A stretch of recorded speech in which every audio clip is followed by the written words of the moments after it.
Today we're going to be talking about the Colonial Pipeline mass ransomware attack in the hopes to learn about it and to learn about other big game ransomware attacks as well as how you can defend against them. But before we start, I just want to introduce me and Marc. I'm Corey Nachreiner. I am now the CSO, Chief Security Officer of WatchGuard, and I still retain the duties I had as the CTO. Long story short, as the CSO, me and my team, which includes Marc, maintain the security of our own organization. As the CTO, we run the WatchGuard Threat Lab, and we keep our thumb on the pulse of the underground to figure out what the bad guys are doing so that we can always create defenses for our product. And one of my big roles as the CTO is to lead our executives in M&A, acquiring new security companies when we decide we want to add new technology to evolve with the threat out there. You know, I'm a general geek. I've always been into computing, and I love technology, and that's why I want to protect it. I won't bore you with all the details about myself, but with that, I'll hand it over to Marc to introduce himself. Yeah, thanks, Corey. And like Corey said, I'm Marc Laliberte, so I'm the manager on both our security operations side and our threat research side with the WatchGuard Threat Lab. Been here almost 10 years now. Man, time sure flies. Soon I'm going to be at Corey's level of 20 years, hopefully. But also big background in tech, big background in gaming. I love ripping things apart, figuring out how they work, not always putting them back together again. And yeah, really excited to be chatting about this pretty big ransomware event and some of the defensive tips that we can pull out of it. So let's go ahead and pop right into the agenda. So as you might expect, we're going to start by just kind of giving you a big overview of this Colonial Pipeline attack. Everything we know pretty much everything about the root cause. In some ways, it's rather simple, but there's a lot we can learn from it. And it is a bit scary how a simple attack can take down a critical industrial control system. So we'll talk about how it happened, what was the impact both to them, the company itself, but the wider world. And of course, throughout this, we're going to sprinkle defensive tips. But after that, you know, ransomware, big game ransomware, going after companies like Colonial Pipeline and some other types of companies too, where they really they do a sophisticated targeted attack against the company. They try to get ransomware on a bunch of machines, and they ask for really large ransoms. That has become the big trend in ransomware. So we'll talk a bit about how ransomware is spreading and things you can do to kind of avoid it and how it's evolving. So with that said, why don't I hand it off to Marc, and we're going to start with a polling question. Yeah, so you should see this pop up in a second. And really, I just want to gauge the waters of how everyone's kind of feeling about ransomware and their organization. And the question is, do you feel confident in your ability to recover from a ransomware attack without paying the ransom? And this should basically gauge your disaster recovery and business continuity plan and your ability to test it and follow through with it, really. So we'll give a few more seconds here for people to click. I see some of the results coming in. And let's go ahead and call it right there and see if we can get those results displayed back and give a bit of a discussion on this.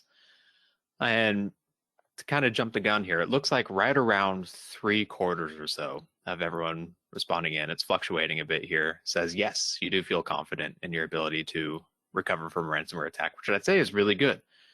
Because as we'll get to a little bit later, like you basically never want to put yourself in a position where you feel like paying that ransom is your only way out. And that also that includes not relying on a crutch of cybersecurity insurance to pay for that as well.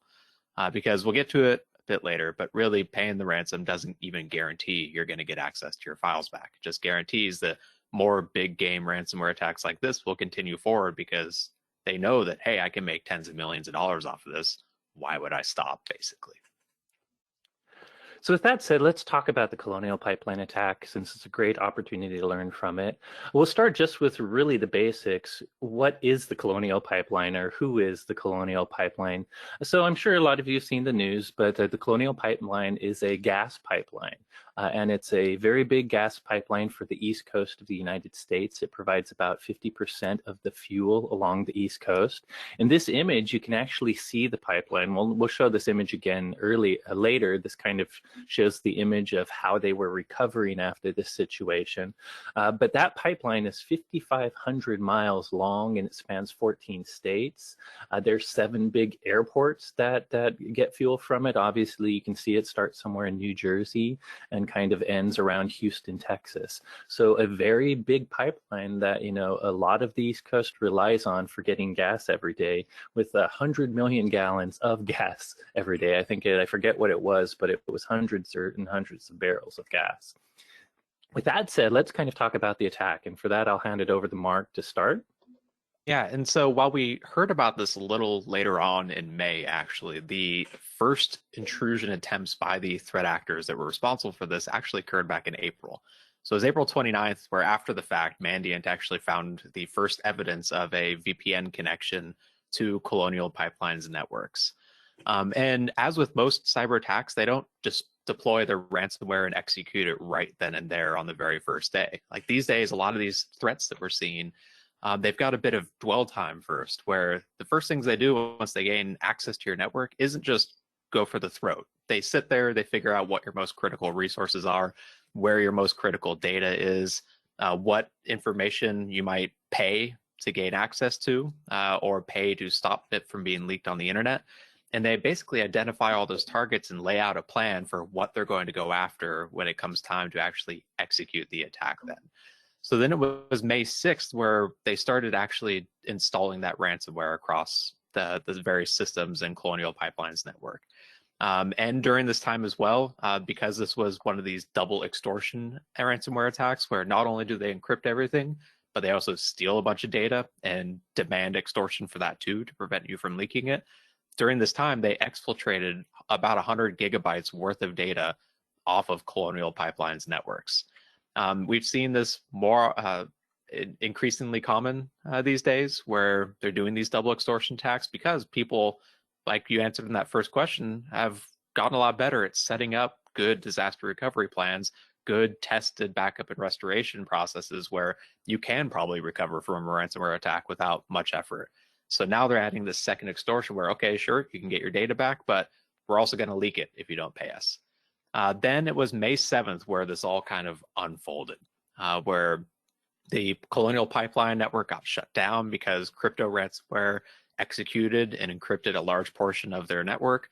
It sounds like the actual reason that they had to shut down operations was because they affected the billing operations of the organization. So they basically weren't able to bill. Marc, I think in part it was just in case. So one of the first things you do as a security incident responder is try to contain. So I think the exact time was something like 5:55 a.m. One of the IT folks came in and saw this ransom note, which you can kind of see is from the dark side. And within 15 minutes, they decided to shut down the pipeline. In fact, we'll learn later that these attackers didn't gain access to the operation technologies network that would allow them to do stuff on the pipeline yet. So this was more to avoid the consequences because they just learned they'd been breached and they didn't yet know the full extent. So it was an act of containment. It's one of those where if you walk into the office and you see this note on one of your screens, you pull the network plug to stop it from spreading, basically. So yeah, they shut down within 15 minutes. This was the first time this pipeline had to shut down in 57 years. It's actually been around since their full history was 57 years. So the first time they've ever shut down, from my understanding. This pipeline was originally constructed back in the 1960s. Not to the extent of all the way from Texas to New Jersey, but in some form or another. And yes, this is the first time they had to shut down because of this new ransomware attack. We know that they actually paid the ransom within the day. It wasn't really confirmed until a few weeks later, where the CEO of Colonial Pipeline basically said, they released a statement, I think it was through Bloomberg, saying, yeah, it was the right thing to do for the country. And I know it's a highly controversial decision, which, if you've ever listened to Corey and I chat about paying the ransom, you know where our stance is. Basically, paying is never the answer. But if there ever was a time, I feel like this is one of those where you can at least understand the decision making that the CEO made. Yeah, same with healthcare. When lives are at line, and frankly, when you have critical infrastructure, lives can be at line. So hard decision. I still wish we could get ourselves in a situation where we can avoid this kind of thing, but it's hard to judge people when lives and everyone's livelihood. I mean, we saw the result of that, which we'll talk about in a moment. When the pipeline was shut down.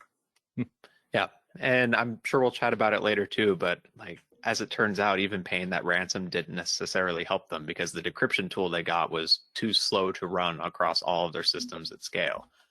So again, another situation where paying isn't always the answer, even if it does look like it might be at that time. Anyways, so the FBI later confirmed that DarkSide was responsible for it. It was within a day that there was leaks and rumors that they were responsible for this. And the US government actually took efforts to shut down some of DarkSide's infrastructure. The FBI basically said we're going to be going after them. And DarkSide ended up releasing statements basically saying, yeah, too much pressure from the US, we're going to be going dark, and effectively shutting down operations, shutting down their affiliate program. It was a few days later after that, President Biden released a speech basically not necessarily blaming Russia as a country for so this, I guess, backing up, this is different than a nation state sponsored attack where we say, Russian backed military operatives hacked XYZ.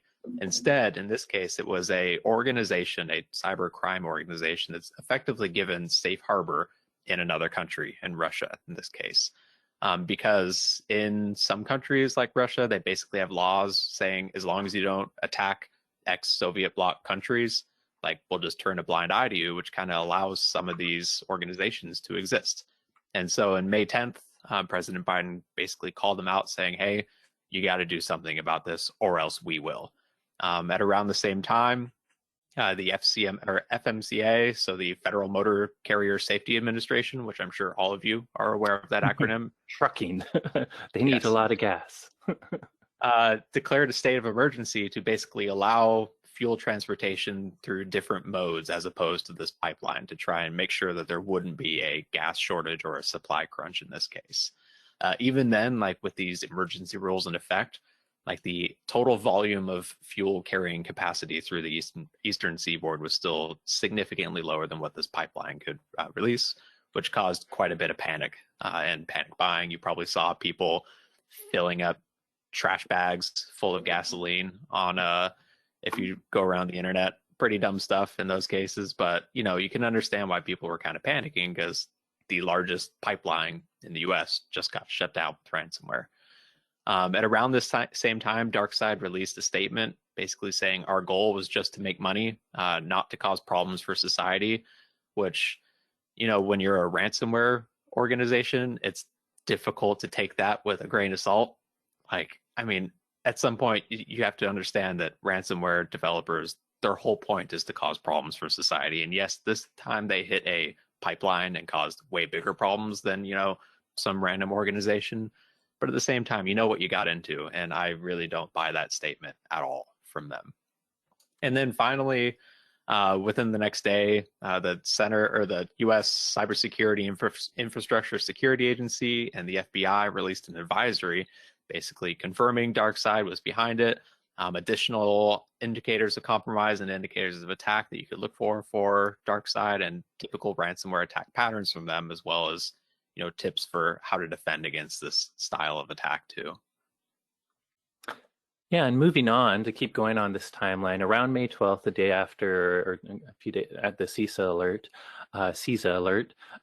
Colonial Pipelines did start up and resume their pipeline again. The thing is, remember, this is miles and miles of pipeline. So even though they started it, it actually took several days to fully resume. So the map we actually showed before is kind of showing how operational it was becoming as gas was starting to flow through the pipeline again. So very interesting. It still took 5 days to get that, from the discovery date of the 7th to the 12th. Pipeline was out for quite a while.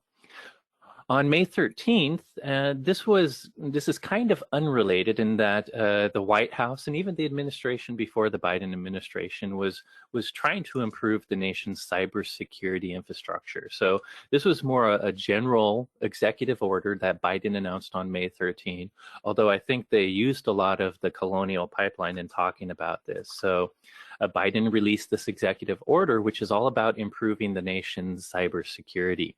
I won't go through all the details of it. It's something where when they first released it, they're still kind of building the policy. But the first section talks about the overall policy they're writing for the nation's cybersecurity policy.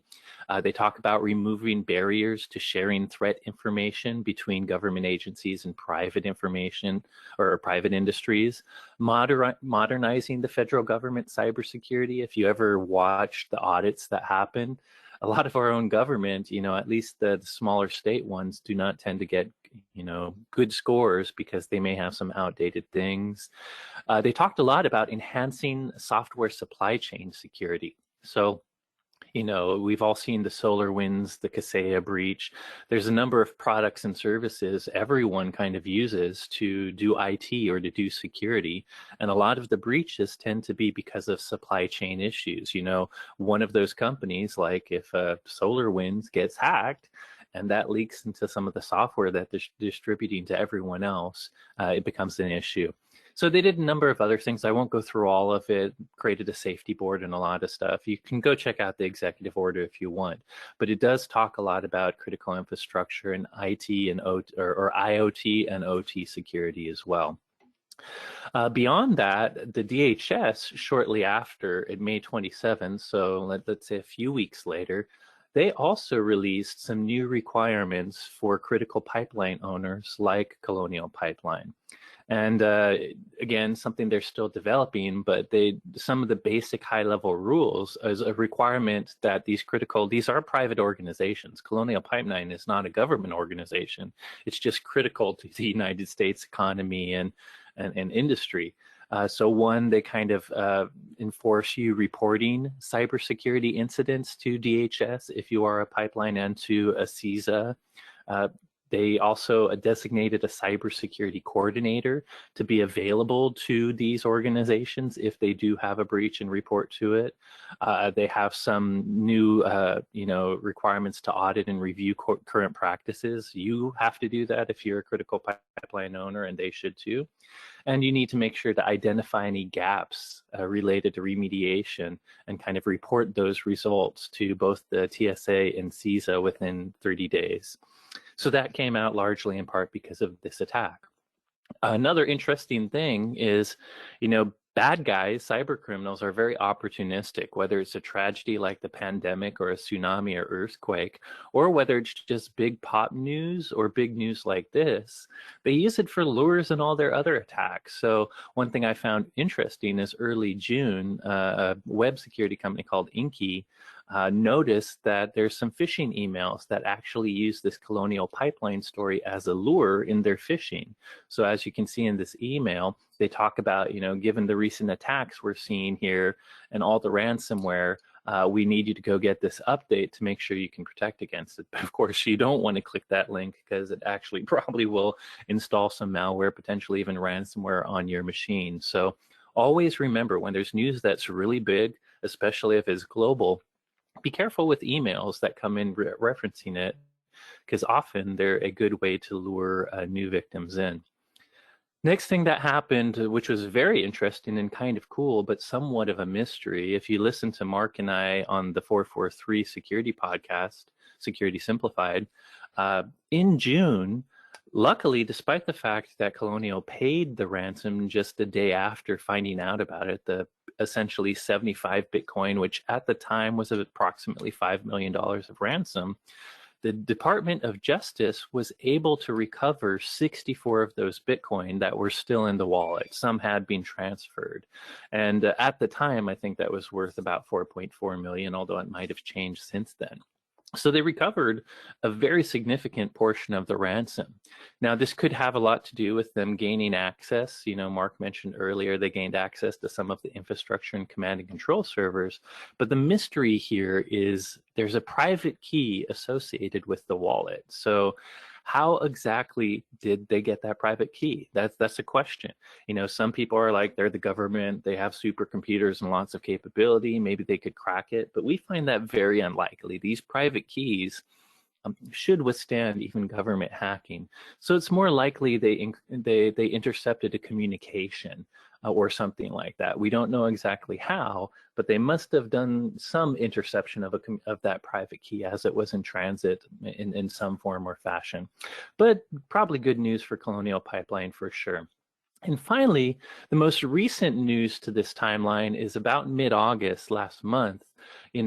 As Marc mentioned earlier, they had exfiltrated 100 gigabytes of data, a lot of data.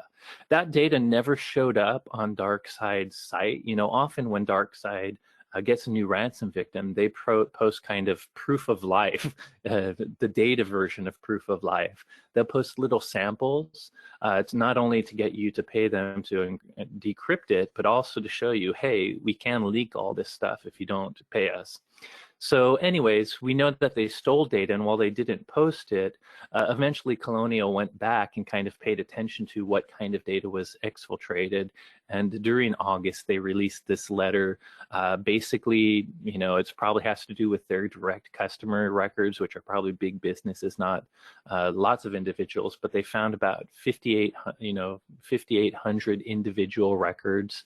And they did sometimes include some pretty significant private data, like your social security number, military ID, tax ID, driver's license. So the scope is somewhat limited. It's, believe it or not, 5,800 is chump change compared to the tens of millions leaked by some big social media companies. But things like social security numbers being leaked is pretty distinct. So that is the overall timeline of the attack. Moving on, let's talk a little bit about the who and the how. So that gives you how everyone learned about it. But as we've mentioned a couple of times, when we talk about the who, this came from the DarkSide hacking group, or the DarkSide ransomware as a service group. And the first thing to know about them is they are ransomware as a service. So what does that mean? Well, these guys author the ransomware. They know programming, they understand how to write malware and ransomware. And what they do is they write a software product. They are not the ones typically that will go and install it on victims.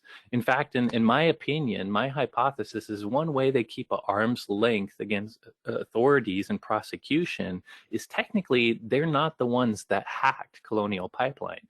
It was very likely one of their affiliates. And how they make money is they write this kind of turnkey ransomware software for folks on the underground, and then they go to the underground, which has a rich market of bot herders. If I'm a bot herder, I already have control of 100,000 computers.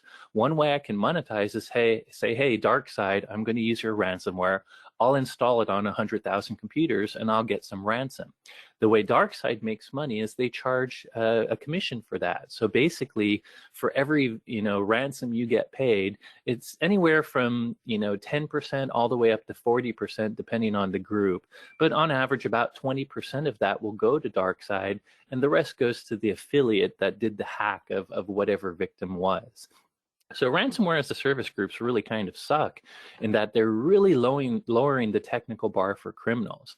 The criminal just has to figure out how to install this bad stuff, and it can be very unsophisticated in things like phishing and stuff like that.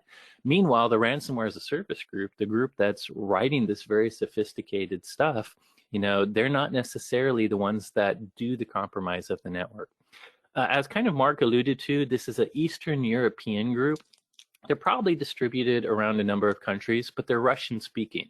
So they speak Russian, which means maybe some of them are in Ukraine, but likely many of them are very based in Russia. And as Marc mentioned before, the issue with that is these guys aren't state sponsored. They're not part of the, is it Russian GRU or FSB, whatever. They're not part of the government. But Russia kind of turns a blind eye to the cyber criminals and ransomware groups there as far as not extraditing them to other countries, not really responding to some of the Western organizations that are, countries that are calling out. So even though they're not sponsored by Russia, it's a very good place for ransomware authors to hide because they have a safe haven there. I won't go in all the technical details, but DarkSide has been around as a ransomware service group for a while. So when you start looking at their actual ransomware, it's evolved over time, and they're kind of at V2 right now. Without going in all the technical details, encryption-wise, it uses Salsa 20 and RSA 1024 for some of its encryption and cryptography. And as Marc mentioned, it is made to exfiltrate data for you too. You know, a lot of ransomware in the past has just encrypted and doesn't worry about exfiltration or makes the actual attacker do that separately. This has kind of that data exfiltration built in. So they're kind of hoping for that double extortion. And finally, we both kind of alluded to this, but DarkSide is trying to maintain this Robin Hood image. You know, as they mentioned, they said they're apolitical and we're not trying to mess with society. And we're just going after, you know, big companies, and we're charitable. We give a lot of our proceeds to charity. That's what they basically are marketing to the world. As Marc said, I think that's BS. That's all lies. I wouldn't believe it. If you're a criminal, if you're installing ransomware, no matter who the victim is. And even when you track down their charities, you know, they've made millions, tens of millions in ransom over the time period with a lot of different victims. The only trackable proof of any charitable contribution was 10K. And by the way, most charities are smart enough not to accept these type of donations from these sorts of cyber criminals. So that's the WHO, DarkSide, well-known group. By the way, since disappeared. You know, the FBI has taken over their site. I don't think they're gone. They're probably another name now somewhere else. They're probably still active, but the DarkSide dark website is gone right now. So how did the attack happen? Kind of disappointingly, this attack was relatively simple to do. So really the attack started because of a leaked credential, likely one that was just leaked somehow and showed up on the dark web with a lot of the data breaches even our dark web data breach service kind of covers. So what happened is there was this inactive unused user account that, you know, Colonial Pipeline has. And that account had a credential, and surprisingly, it was a complex credential. It wasn't one that you could brute force very easily. So kind of a shining star there is at least Colonial Pipeline. While they had an inactive account that was still enabled, or inactive user that still had a working account, they did use complex passwords. But somehow that password leaked. Because when they, Mandiant and others, were doing forensic analysis, they found this credential on the dark web as part of the leak. Now, the credential might have been attached to an email, but it didn't attach directly to the username they used. So the two things that are sort of unknown right now is how did the original password leak, and how did they get the username? The username is probably not hard. The password probably was attached to an email. It might have been a personal email, but if you learn that person's name, or you might be able to learn where they work. And a lot of companies use patterns in their users' names that you could figure out and kind of reverse engineer. But really, the leak method is the hard part. We're guessing that this particular unused account or this user did password reuse. So despite having a complex password, you know, perhaps his password was part of another breach. His personal email, he used the same password as part of another breach, and that's how they actually got it. There's a chance it could have also been phished, but the organizations that have been doing forensic analysis have said so far they found no evidence of phishing, no email and email servers. So it's a possibility, but with no evidence, it's really hard to support. Anyways, they had this leaked credential, they figured out the username, and there was an open VPN. So if you have a inactive account, or an account that should be inactive, but someone figures out the password, they simply use the VPN connection to log in as this user. Unfortunately, Colonial Pipeline did not have multi-factor authentication on the VPN, so they were able to get right into the network through the same security control your employees would. The only good news is this did give them significant access to Colonial Pipeline's business network. It turns out it was a segmented contained network, so it never seemed to have a lateral movement to get to the operations technology, the OT network, the pipeline itself. But in the end, it still was quite a bit of access. So really, it comes down to, you know, if your employees are using the same password on private sites, those get leaked because of something totally out of your control, and you don't use MFA, someone can log right into your VPNs or your other remote access servers. With that, I'll hand it over to Marc to talk about the impact. Yeah, so that's how it happened and who did it. And now we should discuss like the actual impact, not just to Colonial, but as to the industry as a whole as well. So the impact to Colonial is obvious. We already mentioned it was the first time they had ever had a shutdown in their 57 years of operation, which is pretty massive. They did end up losing around $600,000. Like Corey said, the initial ransom payment was closer to $5 million, but they somehow managed to get that back by somehow obtaining that private key. Thanks, FBI. I'm still on the supercomputer bandwagon. Not really. So outside of that, though, we know that that'll still cost tens of millions of dollars to recover from this. Like the ransomware payment itself is only a small portion of the actual cost for a cyber attack. Like there's everything from the downtime, the lost revenue of gas not flowing through that pipeline, the cost of bringing in companies like Mandiant and FireEye to clean up and identify exactly how this breach occurred. It's not cheap. It's a really difficult skill to master. So these companies charge quite a bit for some of these services. Even the email you saw on August 13th, when they're sending all the data breach emails to affected users, cost money. And then they, of course, tend to have to pay for years of identity theft protection. Yep. And maybe not in this case, but in other cases as well, there's potential regulatory fines too, where maybe you're found out of compliance for some security regulation. In this case, though, more to the point, we do know that there's new regulation now from CISA for pipelines. So while there's no fine necessarily, they're going to have to, of course, make sure that they follow that regulation and report to CISA, which is a time cost and perhaps new employee costs. Yeah, basically all of this adds up to tens of millions of dollars over the course of the thing. The biggest one for them is probably going to be that revenue loss of the pipeline being shut down for multiple days, but there are additional costs to a ransomware attack outside of just paying that extortion itself. Again, 100 gigabytes or so of data and PII leaked. And as Corey said, in the end, about 6,000 records in total. It feels like chump change to us, but we're also here jaded going through millions of records that we get from the dark web every day. And in the end, like any social security number, other sensitive PII, it's bad when that gets leaked.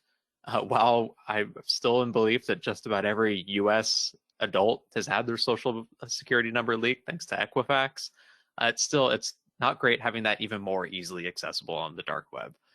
So still a big deal when that happens. And the driver's licenses are probably at this point more valuable than social security numbers since they're so readily available. Exactly. The driver's license are a little harder to get.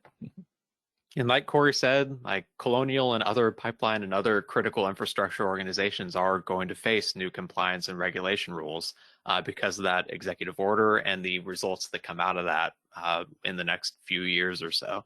And then again, the reputation hit. Like, I'll be honest, until May of this year, I had no idea who Colonial Pipeline was, but now I very much do know, and I know they suffered a massive ransomware attack, and I know they paid the ransom, and all that are dings on reputation. Like, yes, they recovered, but in the end, it's one of the biggest news-worthy ransomware attacks in recent memory. A little overshadowed by the one that came a few months later for probably you folks that are listening, but to the rest of the country, like my grandma asked me about this one. And so there is definitely a reputational hit that will result in potentially lost revenue in the future from folks that maybe go through some other means of acquiring their gasoline along the East Coast. Now, when it comes to the industry and the rest of the nation, gas prices did go up. Now, there are price gouging laws for gasoline in most states. But like even then, they are still allowed to raise gas when there is a supply crunch. And I know state governors were very sure to make sure they're saying it wasn't a supply issue. It was a crunch at this point in time, but still there was panic buying going on. Like you probably saw the news of lines out of gas stations, people filling tens of gas containers and sticking them in their trunk. I mean, I saw so many videos pop up on Reddit of people driving around with the most unsafe methods of transporting gasoline in their cars ever. Like, it was a pretty big deal. People were concerned that they might have to go an extended period of time without gasoline for their cars. And it wasn't just cars too. Like, this pipeline transports aviation fuel as well to these states, other refined petroleum products. And so there were concerns across all industries of potential supply impacts because of this attack. That said, like there were a few instances of gas stations price gouging, absolutely. And since then, there have been several state attorneys general, including like North Carolina and Virginia, that are going after gas stations that did price gouge during this incident. So They even released a few temporary laws to avoid it at the time. I think Georgia released something too. Yeah. yep, exactly. And again, we already mentioned the White House released a executive order basically outlining new rules and regulations and actions they want the Department of Homeland Security and other security or other agencies in the federal government to take to try and shore up some of these cybersecurity related issues that our critical infrastructure continues to face. Like Corey said, like if you've ever seen some of the audits that some of these infrastructure organizations face, they're not so great. And when you sit back and think about what would happen if a major pipeline gets shut down from ransomware like this is a shining example of why cybersecurity should be so important for these organizations. But like it's still going to take a lot of work from here. Most of the executive order was basically outlining plans and goals for what CISA and other organizations should take in order to try and set up some of these rules and regulations. That's not going to be a overnight process. It's going to be over the next couple of years or so as they solicit for input from members of the organizations and public and other experts and try and design these rules to better protect these organizations and critical infrastructure.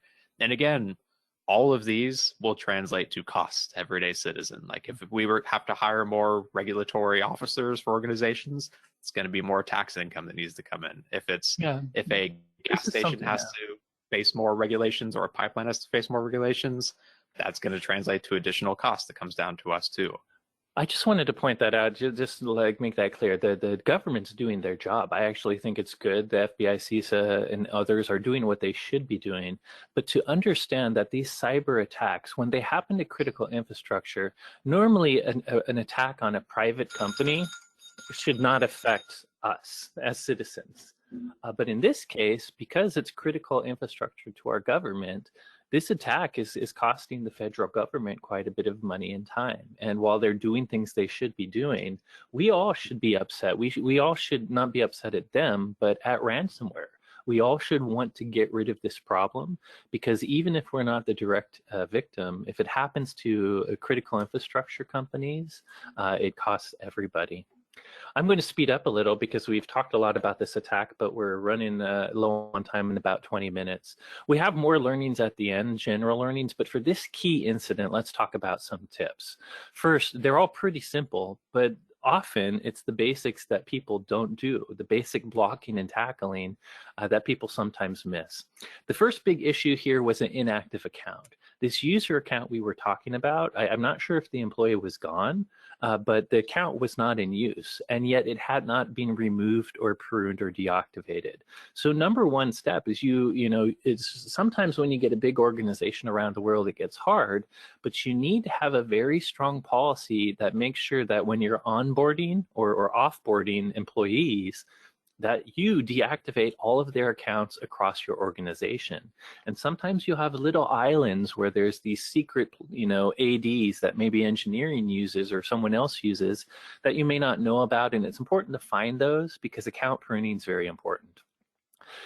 Also, it all happened because of a leaked credential. We can't have employees doing password reuse. This is where you have to do training. Make sure to talk to your employees about the password that they use and not to use the same password that they use in their private life.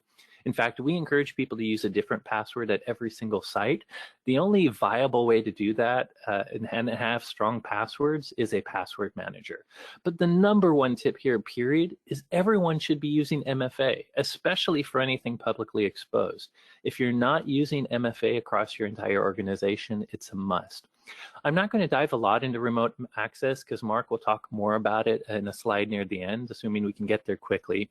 But the VPN not having an MFA is a big deal. I just mentioned if anything is publicly exposed and a login and it doesn't have multi-factor authentication, that will be a problem.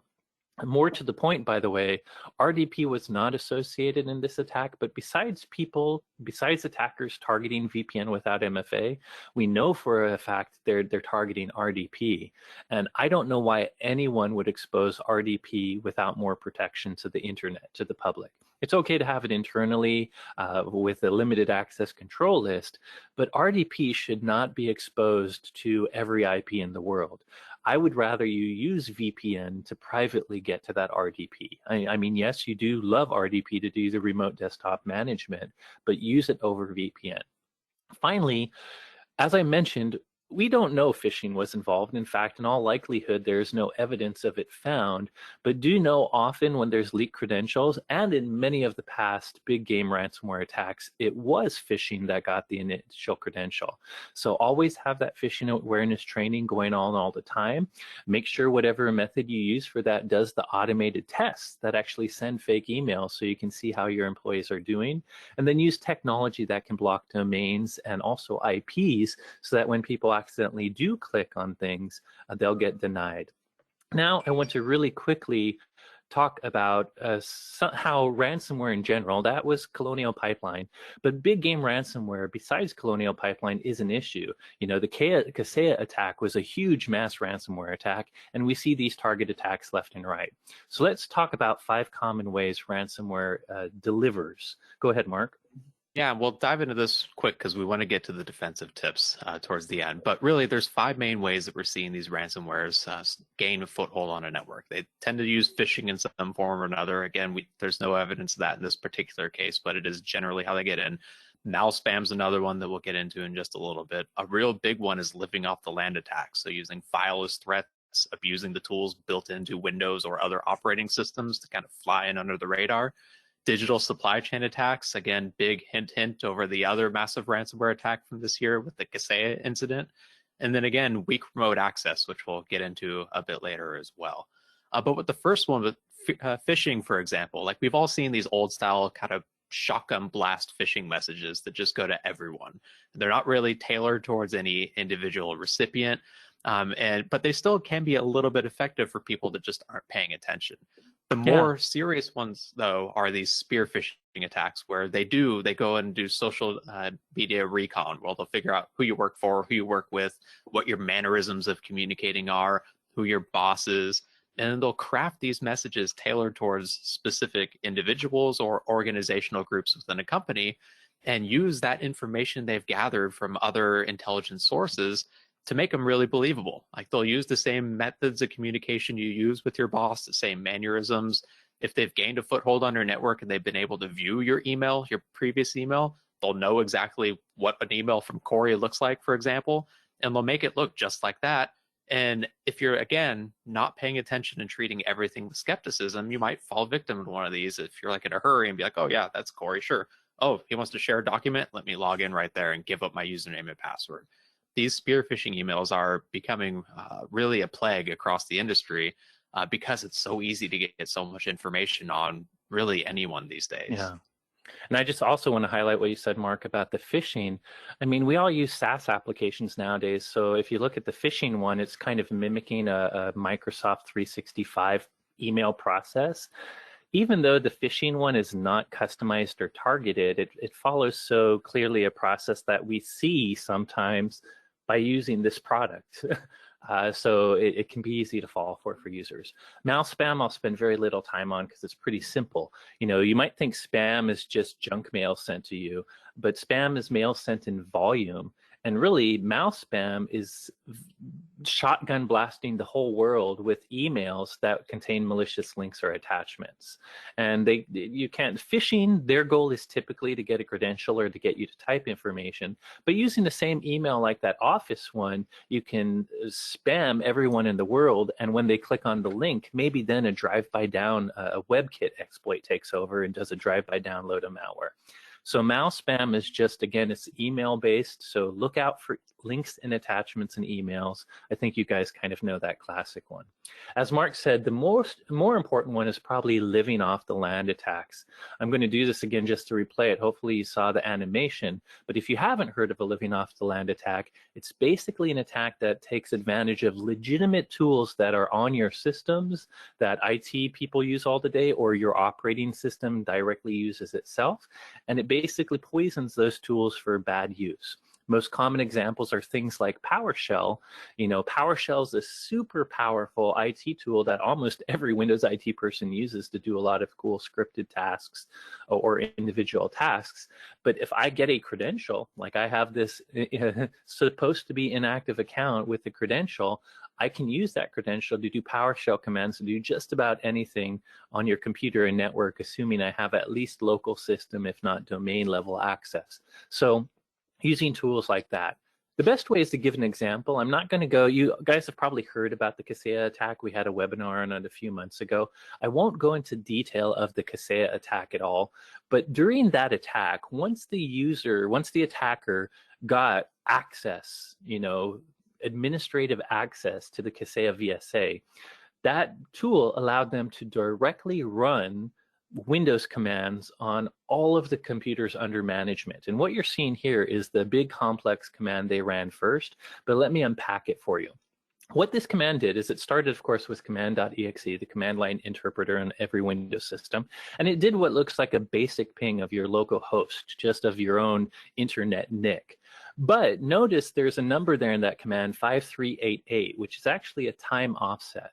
This ping was to do two things. One, to take some time before it did its bad stuff. A lot of the tools we have that monitor scripts and other things for bad stuff expect it to happen right away. This took a little time, but more importantly, what the attacker was doing here was that offset, that time offset was different for every victim, and they were synchronizing their ransomware install. They wanted every victim to install the ransomware or to start this command chain at the exact same time, about 1630 UTC. The next thing it did is it ran PowerShell. As I mentioned, PowerShell is super powerful. By the way, a lot of the parameters it's using in the command above do things like disabling real-time monitoring, doing it outside the user's view, disabling IPS and other network protections that come with PowerShell. So really kind of defanging some of the capabilities PowerShell has to limit what can or find bad stuff in its commands.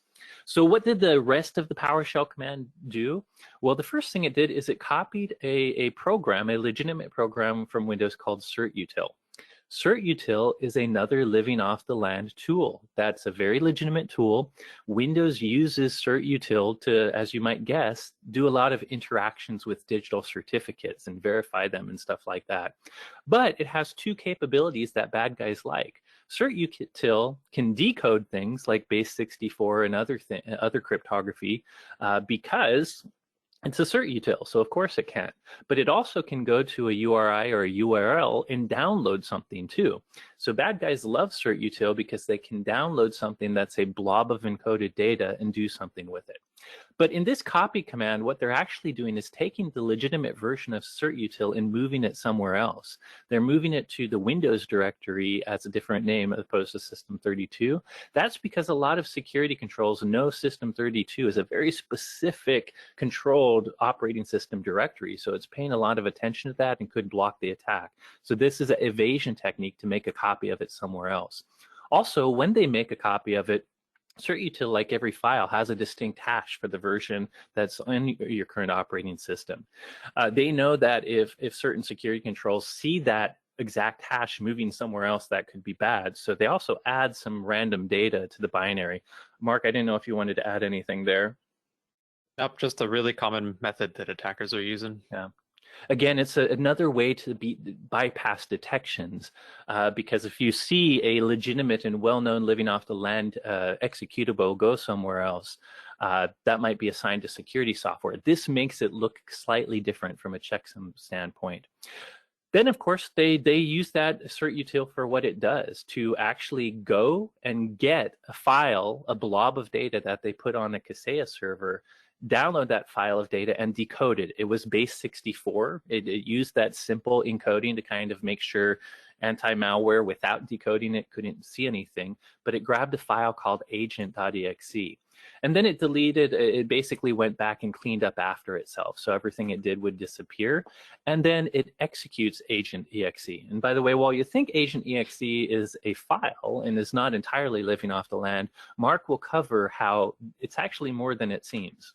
Yeah, and for time's sake, won't go too much in detail on this. It's not using anything tricky like memory ejection. Just know it's using something called DLL hijacking, which is basically replacing a legitimate library on the operating system with a malicious one, so that when an application tries to load it up and run a function from that library, instead of getting whatever the normal one is, it executes the malicious code the attacker brought along with it. So in this case, that agent.exe unpacked a legitimate version of Microsoft Defender and this malicious DLL, which then when that Defender loaded, it would get past some detections that say, oh, hey, that's Microsoft Defender, I shouldn't block that, without inspecting it further and seeing it's bringing along this malicious library that's then able to execute that ransomware code. And it was an old version that specifically suffered a vulnerability that allowed that DLL hijacking. So ultimately, the DLL itself does get put into memory through DLL hijacking in a way. Of course, the files residing there too.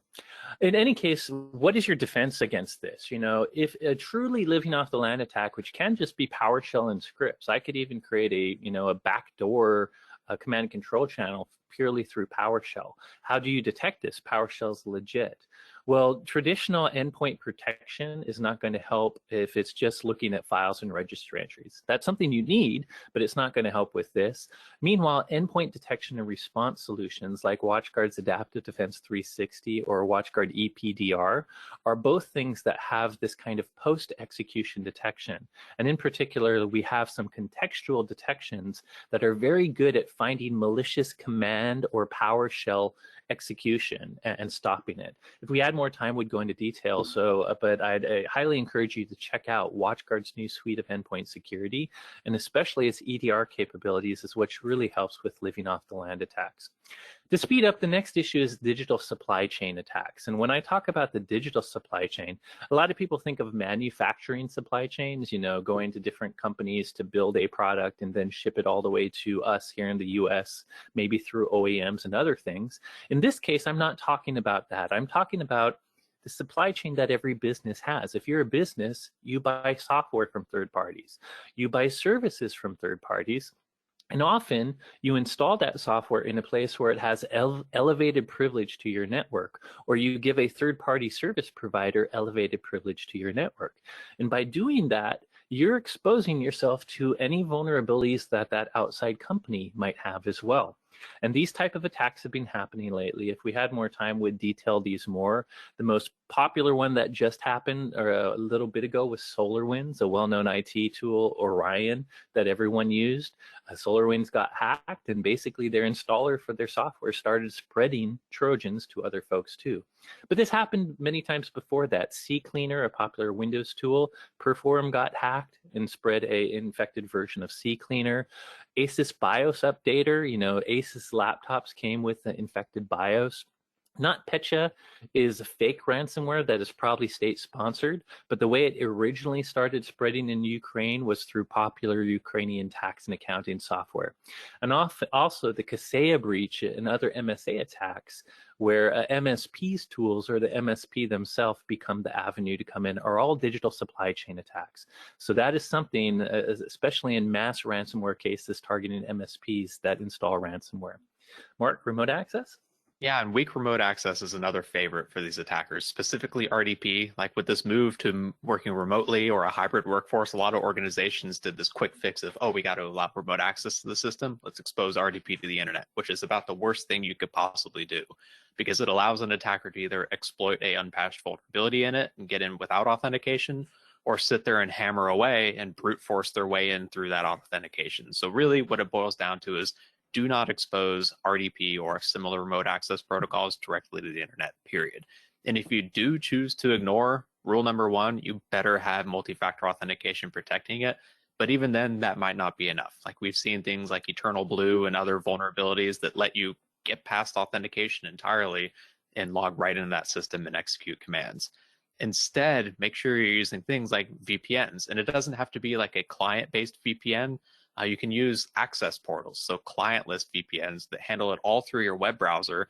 And even through that, you can use RDP securely this way. So it's protected by a authentication portal. It's protected, hopefully, with multi-factor authentication if you're doing it correctly. And then through that VPN aggregator, you can then limit access to what that user has access to. So limit it to just this one server or just these resources that this particular account or group should have access to again, limit the blast radius if that credential does get compromised and for some reason you didn't have MFA enabled. Moving on quickly, I'm sorry, we get so passionate about this, so we take a lot of time, but we have to hurry up to make sure to honor your guys' time. Ransomware is also continuing to evolve. It's a topic we wish we didn't have to talk about. You're probably bored of hearing the term, but unfortunately, it's the way they make money. What we've been talking about, big game ransomware, what we mean by that is targeting rather than shotgun spamming this to everyone and their grandma, they're taking time to target companies, spending some dwell time there to do lateral movement and really infect that company. Who are they targeting? They're targeting any industry vertical that has critical uptime needs. And that's why industrial control systems, healthcare, government, manufacturing, education have been targeted. The other big difference in big game ransomware is you're no longer seeing $300 to $500 of ransom. It's tens of millions of dollars in ransom. And like you saw in that Kaseya attack, they're synchronizing it so all the computers are encrypted at once rather than just one computer getting encrypted. We talked about ransomware as a service. This is a big evolution, and it really lowers the bar in what a cybercriminal needs to understand to start in ransomware. They don't have to know technical details about how to write this technical malware and make sure they have strong encryption. Other people get to do that for them, and they just can give away a little bit of their profits to get this for free. Meanwhile, the maintainers of this ransomware as a service product kind of avoid the dirty work of compromising networks. So big deal. And we've talked about it a few times, but even if you do have backups, stealing the data and also extorting you to leak the data to the public is another double way they try to extort you. And the triple extortion is often your data includes other people's data. If you have customers, they get your customers' data too. And triple extortion is when they start going after your customers, which has happened in a few cases as well. We'd love to ask a polling question to see which one of these you think is the most important, but for your time's sake, I think we're going to move on to the final security strategies. Why don't you start it off, Mark? And really it boils down to, it's not a matter of if, but when it comes to cyber attack. There's no silver bullet for defense. Like, I work for WatchGuard. I wish I could tell you, buy our product and service, turn it all on, and you're unhackable. But the reality is that's just not the case. So you need to make sure that not only are you spending time on your defense, but you're also spending time on recovering from identifying and recovering from that inevitable cyber attack as well. Colonial Pipeline was a great example of that. And so as for some actual tips, Corey, I'll let you start with the big one. And this one, it sounds like you're doing, if you feel comfortable, you can recover quickly from attack, as 71% of you did. But I find that a lot of people ignore their business continuity disaster recovery plan. You know, we're all so busy, and it's hard to kind of plan and have a very organized checklist for a period of time that you don't know when is coming. And some people don't know about if it's coming, but Mark just pointed out it's not a matter of if, but when. But if you haven't invested in this plan, and this plan goes beyond ransomware, right? You could have a flood, you could have power outages. A good BCDR plan allows you to do business no matter what happens to your organization. There are backups. When you're thinking about these plans, make sure to have legal counsel on staff or retainer. When a ransomware incident happens, you're going to need this, and you might even need negotiators. Make sure if you don't have your own strong internal forensic or incident response, that maybe you have an incident response company on a retainer too.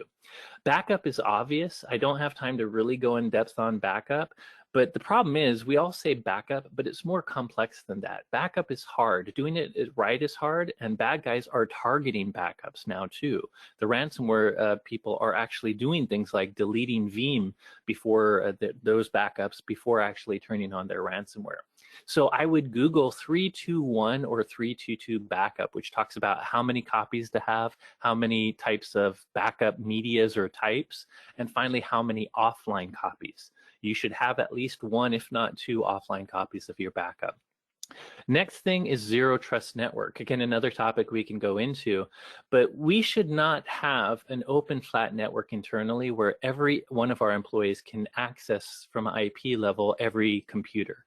Rather, our internal employees should only be able to access the stuff in your network they should be able to access to do their job. This is something you can do with even old school firewall technology by segmenting your network and doing a lot of policies and access control lists. But do know there's new technology that's making adopting zero trust easier. And finally, in the end, Mark, why don't you just talk about layered defense?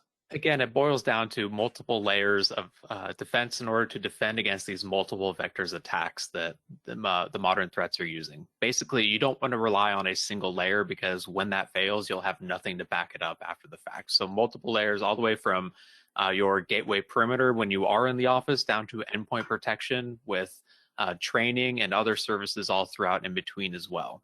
That way, if one of them, maybe there's a 0-day vulnerability that bypasses your intrusion prevention, or a new fileless malware threat that gets past your signature-based anti-malware defenses, you've got other tools in place to catch that threat before it becomes a major incident. At a minimum, you want to make sure that you've got multi-factor authentication for strong identity protection. That way, a leaked credential doesn't allow someone to just walk right in through the back door and start laying waste to your network. Make sure that you've got advanced, and we mean proactive, non-signature based anti-malware services. If you've read any of our recent security reports, you'll know that half to 2/3 to 3/4 of all malware that we see each quarter is 0-day malware, meaning it gets past signature-based protection. So you want something that uses either machine learning to predict whether it's malicious or not, or a cloud-based sandbox to detonate it in a secure environment, watch the behaviors, and come up with a definitive thumbs up or thumbs down on it. And when it comes to endpoint protection, make sure that it's not just EPP, you're also including that endpoint detection response as well that can monitor memory of existing processes and look for those red flags. That way, if calculator.exe starts enumerating your file system and spinning up Windows encryption libraries, you've got enough red flags in there to say, hey, it looks like someone injected ransomware into there, and maybe we should kill that process and quarantine anything it touched. That's really your only defense against these more sophisticated living off the land attacks that we're starting to see threat actors use more and more commonly these days. And to summarize that, by the way, we haven't talked a lot about WatchGuard, but know that we have our unified security platform. It includes all the three pillars we talked about: network with both our firewall and secure Wi-Fi, endpoint security with Adaptive Defense 360 and WatchGuard EPDR, and of course, Authpoint, our multi-factor strong identity solution. And the beauty of our unified security platform is we make it much easier. Each of those individual layers, by the way, has their own tons of security services on top of what they do.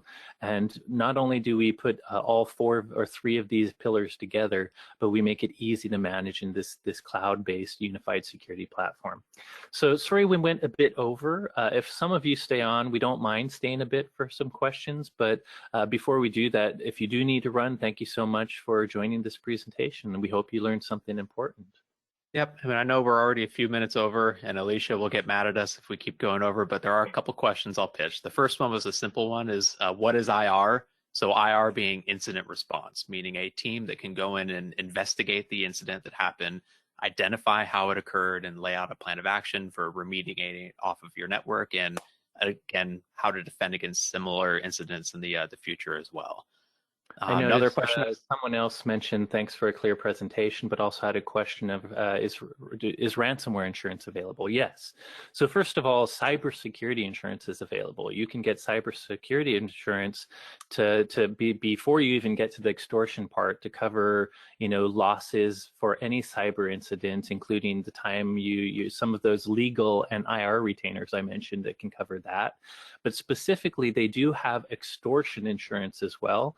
Usually it's an option add-on, a higher cost add-on to the normal cybersecurity insurance plan.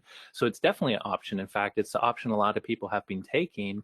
And for a long time, the insurer's strategy was just to pay ransomware. But they're losing money because of it. So lately, do know, while they do have extortion insurance, the costs and requirements, the costs for it are going up, and the requirements are a little harder. They're now going to do their own external audits of your network. And if they find issues, they may deny you that insurance or give you a much higher price until you fix those issues. It's kind of like you get expensive car insurance normally, and if you put a black box into your car, suddenly you get a little cheaper. Well, now they're paying attention to your security, and it affects the pricing. I didn't know if you had another one, Mark. And let's just do one more, I guess, for time's sake. And it was, what kind of controls do ransomware as a service providers have over the executors, so their affiliates? And they've got a few. Basically, each affiliate gets their own encryption key. So if they don't abide by the rules of these ransomware as a service offerings, like if they're not charitable, like DarkSide said, they can just go out and release the decryption key and effectively neuter that affiliate's ransomware infections.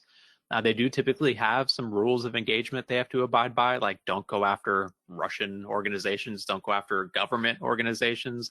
Sometimes they have a code of ethics that say don't go after hospitals or schools, but like these days, it doesn't feel like those get followed too well either. But basically, it all boils down to, if you want to continue doing business with us and having this great ransomware product, you've got to abide by our rules, is kind of what it boils down to. Yeah, and if I do one more, it sounds like someone is asking, how do you detect rats or remote access Trojans in your network? Well, it again comes down to layers. So let's talk about before it's in your network, pre-execution. Anti-malware helps, depending on the sophistication of the rat. Normal EPP endpoint protection might be able to catch it either with the signature or with detonating in a sandbox and doing behavioral detection. But let's assume it got past your security and it's installed on one of your computers. That's a perfect use case for EDR, endpoint detection and response. The way I separate EDR from EPP is about catching malware pre-execution, before it does anything. But we all know that it's not perfect at catching everything, and that's why EDR exists. EDR is about post-execution. So EDR, some of it will pay attention to process behavior as a new process runs. Some of it does look for techniques like DLL hijacking and memory injection. Some of it, EDR solutions will scan memory. Some EDR solutions will pay attention to outgoing network connections. So for a rat, EDR might notice suspicious process that has spawned up and is maybe attached to a legitimate, there's an injection technique in another DLL, another library got added to this other running process, and that could be an indicator of suspicion. Then they might notice that the process connects to these IPs that are known command and control servers. That can all be done on an endpoint level. Meanwhile, at a network level, we have things like botnet detection and response, botnet detection. And botnet detection pays attention to all the known command and control infrastructure by DGAs, IPs, domains. And as this rat is calling home, if it's installed in your network, we will see these connections because it has to communicate with someone outside. By the way, a lot of them do it with HTTPS now, so make sure you're using our capability to decrypt and scan HTTPS as well. So those are some of the ways that both our network and endpoint technology can detect a bot. And by the way, on the EDR side, if we detect all of this, the second part, the response, we can help you remediate it, kill those processes, isolate the host that might be that has the rat installed, all kinds of other remediations to help you clean it up. But with that said, we just got the thumbs up for a couple more questions, Corey, if you want to pick any more out that you see are favorites. If you're looking, feel free to grab one. I'll keep looking.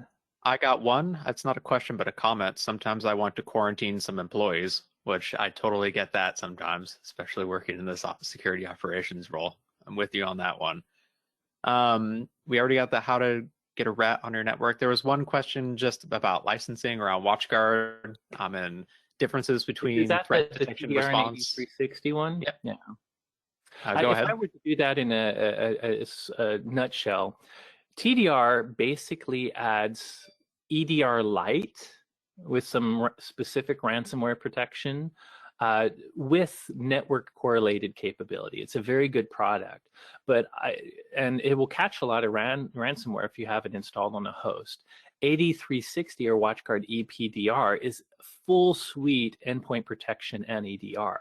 So I would say for full suite, TDR is meant to be installed with another EPP product.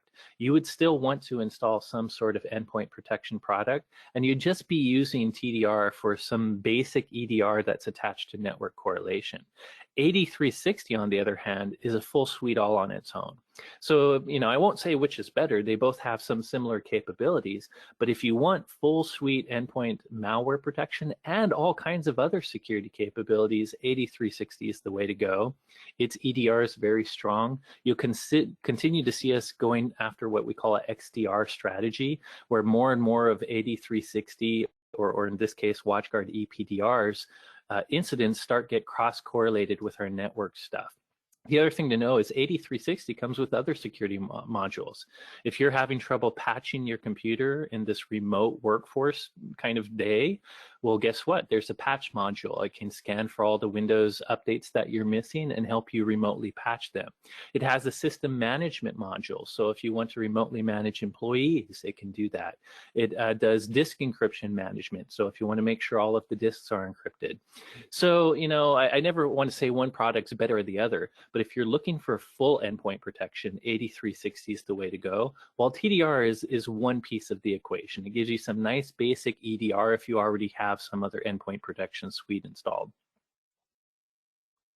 One last question I see that I think is worthy of answering is, with the emerging threats against tools that MSPs use, what is WatchGuard doing to stay on top of evolving threats, especially in regards to your own security products, which I think is a great question to ask because we mentioned the risks of digital supply chain.